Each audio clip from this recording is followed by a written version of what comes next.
same people? Rich bankermen from Germany flying under the banner of the Red Shield. They finance both sides of the war. We must hurry! That's him, the Red Shield courier! Shoot him! No! I'm not shooting anyone.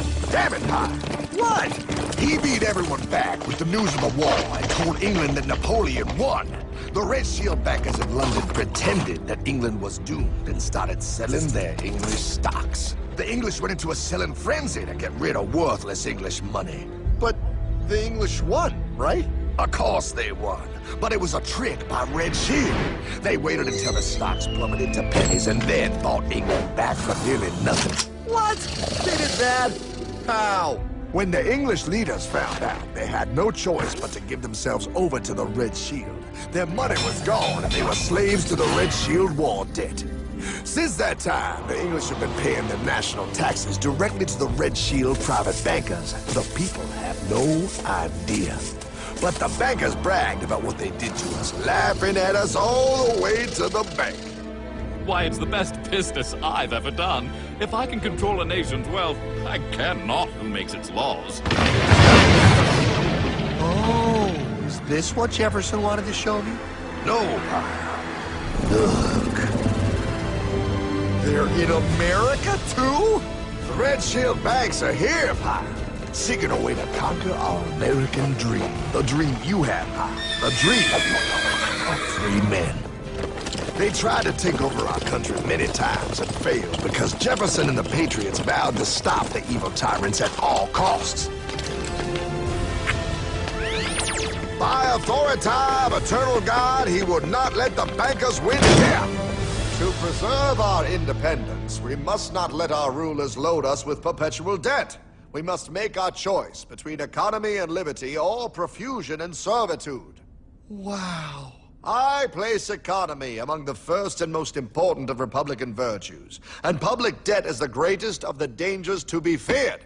It is incumbent on every generation to pay its own debts as it goes. We must have a central bank to secure this country's finances. If the American people ever allow private banks to control the issue of their money, first by inflation and then by deflation, the banks and corporations that will grow up around them will deprive the people of their property until their children will wake up homeless on the very continent their fathers conquered. Jefferson, you're mad. This country will have a central bank. Who's that? America's first Secretary of Treasury. Alexander Hamilton? Not for long. Aaron Burr, Thomas Jefferson's vice president. They didn't take too kindly to our first Sec Treasury. Sweet shot, Burr. The first attempt at a central bank only lasted 20 years and we shut it down. But the bankers tried again against Old Hickory President Andrew Jackson. You are a den of vipers and thieves. I intend to rout you out, and by the eternal God, I will rout you out. After surviving an assassination attempt, Jackson finally defeated the bank in 1836. When asked what was the greatest accomplishment in his life, Old Hickory replied, I killed the bank. And those were his last words. I killed the bank. And with real money backed with real gold, our country experienced the greatest boom in any nation's history. Oh, it was beautiful, pal. But the bankers, greedy for more power and wealth, were concocting their most ambitious plan yet to once and for all take control of the finances of the United States. In 1910, a secret meeting was held at a J.P. Morgan estate on Jekyll Island off the coast of Georgia. This meeting was so secretive, so concealed from government and public knowledge that the 10 attendees used code names. I am clearly the richest man, so I should be the one to run the super-secret central bank. I own all the oil in America. I'm clearly richer than you will ever be, hula girl. I should run the super-secret central bank. You're nothing compared to me, lube job. I shall run the secret bank. Silence! Supreme Master Leader, I didn't know you were gonna be here. I'm not. Neither are you, dumbass. Oh, yeah, right. He's so smart. None of you shall run the bank. We have failed in the past because of openness. This time, the key to success is secrecy. The people must believe that they run the bank. Yes, brilliant! A sneak attack. What's the plan? We first create panic, then we show them the solution. With our man in office and well-planned timing, we will have our central bank. And so the people think it is theirs. We shall christen it Federal. The Federal Reserve.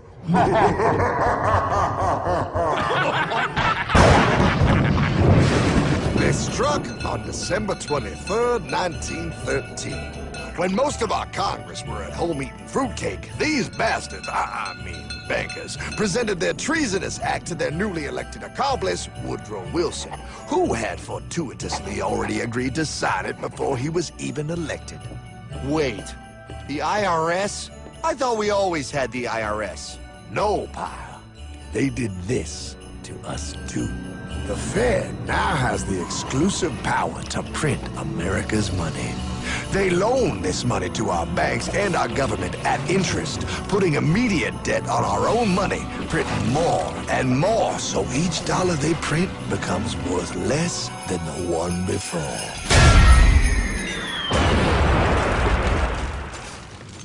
Merry Christmas. What in the hell is that?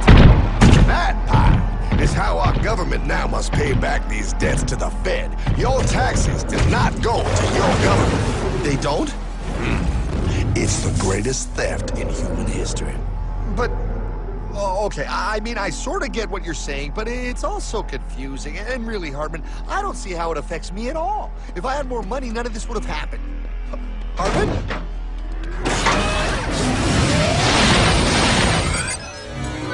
1955? Wow, what are we doing here? Oh, a little bit of shopping. Here, hold this. Gallon of gas, 23 cents. Postage stamp, 3 cents. Ounce of gold, $35. Hot baby, priceless.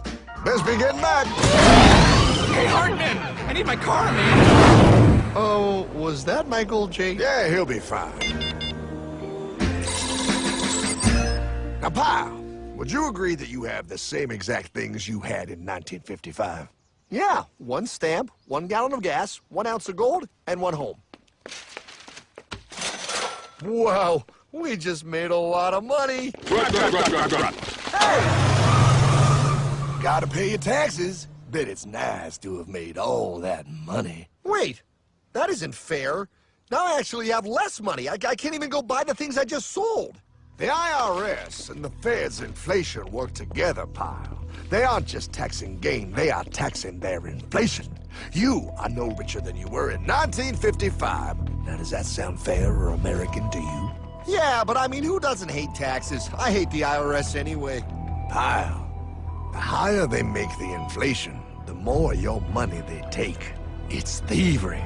You're not paying taxes on any more. You are paying taxes on the same, and now you have less.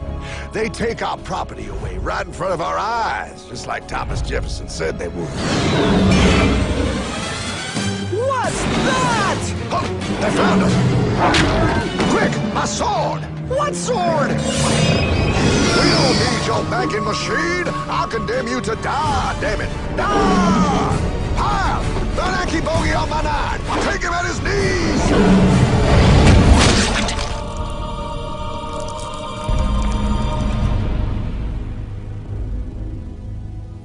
For we are opposed around the world by a monolithic and ruthless conspiracy that relies primarily on covert means for expanding its sphere of influence.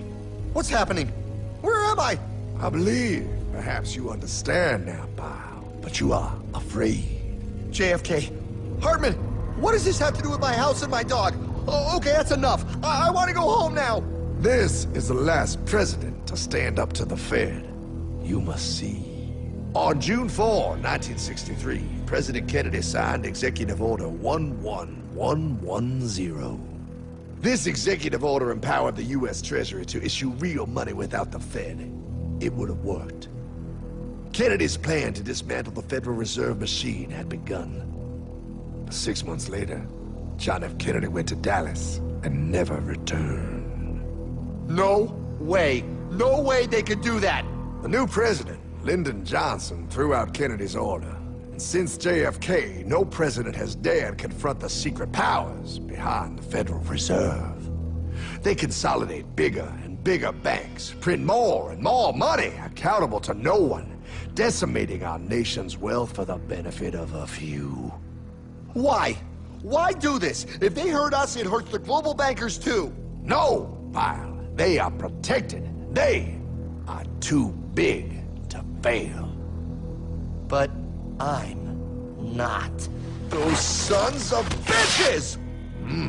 Sons of bitches all.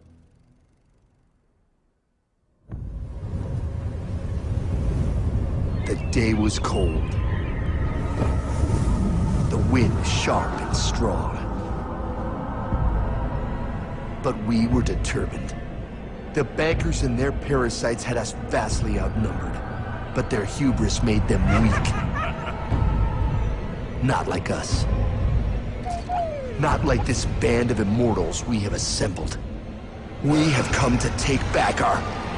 Hardman? Is that... My dog. Oh, Then the inevitable. The money kings could ignore us no longer. They sent an emissary, a cog in their machine of greed to bring about our submission. Hank Paulson. Hardman, this is blasphemy. We own the corners of the earth. It is futile to challenge us. Oh, I've seen that look before. That of a predator taking in the scent of its prey. Bold, fearless, the look of a free man. You have come far, Hardman. Farther than most. Be smart now. Join us. We will bring you money, power, everything you want. You can be one of us, if you will kneel.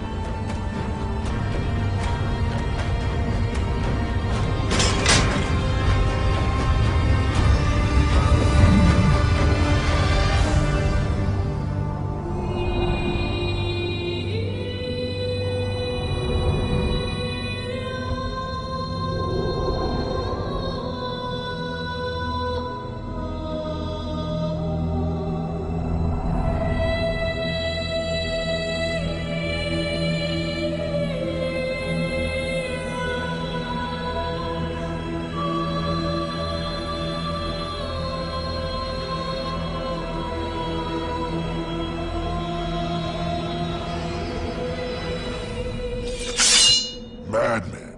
You're a madman. We're offering you everything. What do you think this is?